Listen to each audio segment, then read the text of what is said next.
एक भाई ने सवाल किया, इब्न अब्बास से रिवायत है रज़ी अल्लाहु अन्हुमा, मैंने नबी सल्लल्लाहु अलैहि वसल्लम को ये फरमाते हुए सुना, कोई मुसलमान मर जाए और फिर उसके जनाजे पर ऐसे 40 आदमी खड़े हों जो अल्लाह के साथ शिरक न। जी ये रिवायत दुरुस्त है, हदीस में आता है कि कोई 40 मवाहिद अगर किसी जनाजे में शरीक हो जाएँ और उसके लिए दुआएँ करें, सिफारिश करें, तो अल्लाह अज़्ज़ व जल उसको गुनाहों को माफ़ फरमा देता है। जनाजा मुशरिक लितर पहन के को शर्त यह है मरने वाला मुवाहिद हो, मरने वाला ख्वाजा का बंदा ना हो, गरीब नवाज का बंदा ना हो, वो अल्लाह का बंदा हो, हजवेरी को दाता कहने वाला ना हो, या अली मदद के नारे लगाने वाला ना हो, और हाँ नमाज का तारिक भी, मवाहिद सीधी सी बात, मवाहिद और नमाजी, बेनमाज भी मवाहिद। अजी मौलवी साहब असी बड़े पक्के मवाहिद हैं, फजर की नमाज कभी भी नहीं पढ़ी, चिट्टा तोता या काफर। जो नमाज जमात से नहीं पढ़ता या नमाजें नहीं पढ़ता, ठीक है, नमाज का तारिक है, वो दरबारों पे जाए ना जाए, नमाज छोड़ना ही कुफर और शिरक है, इसका जनाजा जायज़ नहीं। मुशरिक का जनाजा मवाहिद है, मवाहिदों की बात करते हो, इमामुल मवाहिदीन ने रईसुल मुनाफिकीन का जनाजा पढ़ा या नहीं पढ़ा? रब ने क्या कहा? एक बारी नहीं 70 बारी भी कहेंगे तो मैनू नहीं बख्शना। और जी की करिए 16 सी है तो मुशरिक सी है तो 16 सी। अगर किसी मुशरिक के जनाजे की नमाज पढ़ने के लिए आप चले जाओ, ये आपकी बर्बादी है। मिसाल देकर समझाऊं, आपने अपने घर में खाने के लिए दस्तरखान लगाया, अपने बाप को बुलाया और बाप के दुश्मन को भी बुला लिया, अल्लाह के लिए आला मिसाल समझाने के लिए अर्ज है, प्यो दा दुश्मन भी होते ही तो प्यो भी होते ही खुश होगा ना आपसे, वाह पुत्रा बड़ा कम की तई, जिंदा रहो, मुझे मेरे दुश्मन के सामने बिठा दिया, खुश होगा नाराज होगा? जिसके लिए मगफिरत का सवाल करने जा रहे हो ये तो अल्लाह का दुश्मन है, तुम अल्लाह के दुश्मन की सिफारिश करने जाओगे तो तुम खुद रब को क्या मुंह दिखाओगे? मवाहिद के लिए जायज़ नहीं, उसका बाप हो, चचा हो, मामू हो, खालू हो, अगर वो मुशरिक मरे गधे की तरह उसको उठाकर रेत में दबा दिया जाए, उसका जनाजा मवाहिद को पढ़ना जायज़ नहीं है। कुरान पाक में अल्लाह ताला फरमाता है माँ के पेट में क्या है अल्लाह जानता है, लेकिन आजकल डॉक्टर झूठे दावे करते हैं कि वो भी जानते हैं। अरे भाई डॉक्टर अल्ट्रासाउंड करके बताते हैं ना कि लड़का है ये लड़की, वो भी उनका एक अंदाज़ा है। तो अल्ट्रासाउंड एक वसीला है पेट तक पहुँचने का, मालिक बगैर किसी वसीले के जानता है नुतफ़ा करार पकड़ने से पहले कि मैंने लड़की देनी है लड़का।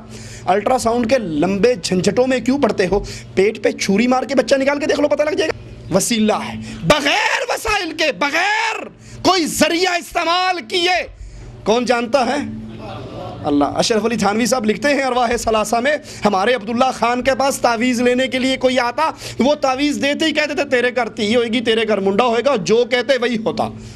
पूछा गया ये आप कैसे बता देते हो? कहा क्या करूं, बच्चे की तस्वीर सामने आ जाती है, पूरी मशीन ही अल्ट्रासाउंड दी लगी है, बच्चे की तस्वीर सामने आ जाती है।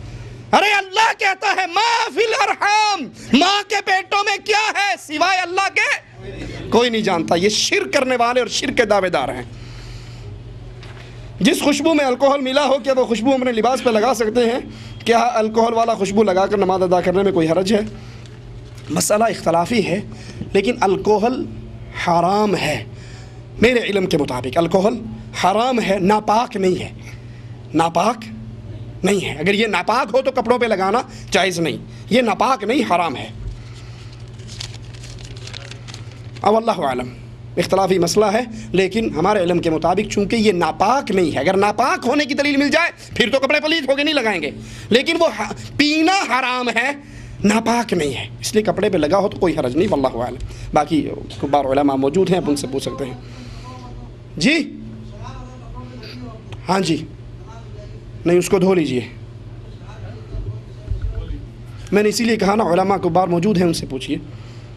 अगर कुछ लोग जुमे की नमाज़ के लिए मस्जिद में देर से आते हैं जबकि खुतबे में खुतबा भी शुरू हो जाता है और आते ही दूसरे मुसल्लियों को धकेलते हुए उनके ऊपर से छलांगे लगाते हुए आते हैं, रसूलुल्लाह सल्लल्लाहु अलैहि वसल्लम ने इस अमल से मना फरमाया कि जब तुम मस्जिद में आओ तो जहाँ आपको जगह मिले वहीं नमाज़ पढ़ो, गर्दनें फलांगते हुए आगे आना दुरुस्त नहीं है। जज़ाकुमुल्लाह खैर। सुब्हानकल्लाह।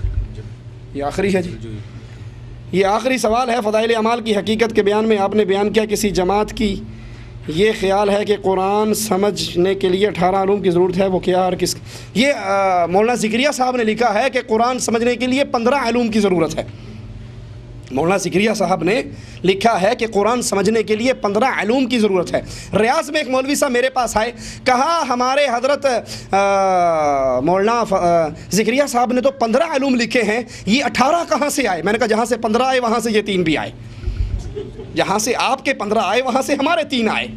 इस्लाम को, कुरान को समझने के लिए ये मौलवियों का ढकोसला है कि अब एक ताजिर से कहो कि ताजिर साहब दुकान बंद करके 18 इल्म या 15 इल्म सीखो, और कहे मैनू माफ़ करो मेरी दुकानदारी है, तू सीखदा रहे तो मेरे को पैसे लेंदा रहे, जो तू कहेगा मैं करता रहांगा।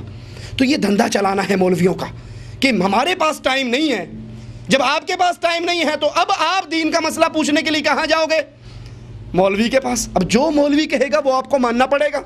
तो ये उनका अपना कारोबार चलाने के लिए एक धंधा है, वगरना कुरान आसान किया है अल्लाह ने सीखने सिखाने के लिए। जो भी इसको पढ़ेगा वो हिदायत पा जाएगा। मिसाल दे के बात ख़त्म करता हूँ। आपका बच्चा प्राइमरी क्लास का है, उसको उस्ताद ने BA क्लास की इंग्लिश पकड़ा दी और कहा बेटा पढ़, इसी में से इम्तहान लूँगा, तो क्या ख्याल है ये जुल्म नहीं होगा? अल्लाह मालिक के लिए आला मिसाल समझाने के लिए अर्ज़ कर रहा हूँ, ठीक है? जुल्म होगा ना? प्राइमरी क्लास के बच्चे को BA की इंग्लिश दे दो आप, तो जुल्म है। अगर ये बात मान ली जाए कि कुरान सीखने समझने से पहले 15 या 18 इल्म सीखने ज़रूरी हैं, तो क्या नाउज़ु बिल्लाह सुम्मा नाउज़ु बिल्लाह, ये मालिक की तरफ से हम पर जुल्म नहीं है कि कुरान की बुनियाद पे तो जन्नत और जहन्नम तकसीम करनी है, और कुरान इतनी औखी किताब उतारी है जो मौलवियों के अलावा किसी के पल्ले नहीं पड़ती। ये झूठ है, ये धंधा और कारोबार चलाने की एक साजिश है ताकि आप कुरान को ना सीखो। वल्लाह लाहौर के अंदर ये वाक़या हुआ, स्टेशन के करीब हमारे एक भाई ने बोर्ड लिख के लगा दिया जिस पे कुरान हकीम की कुछ आयत लिख दी कि अल्लाह के नबी आप कह दीजिए मैं फ़रिश्ता नहीं हूँ, मेरे पास ख़जाने नहीं हैं, मुझ पर तो वही आती है उसकी तबाह करता हूँ, मैं आलिमुल गैब नहीं हूँ। तो बाकायदा वहाँ पर लड़ाई हुई, झगड़ा हुआ, फसाद हुआ, जुलूस निकले, मुकदमे हुए। जब थाने में पहुँचे उन्होंने 2 टोक ये बात कही कि जनाब ये जो कुरान पाक की अरबी आयत है ये रहने दो, तर्जुमा मिटा दो, तर्जुमा हमारे मजहब के ख़िलाफ़ है। क्यों? मौलवियों की साजिश ये है कि कुरान तोते की तरह अरबी रट्टी जाए और पढ़ी जाए, इसके तर्जुमे पे गौर।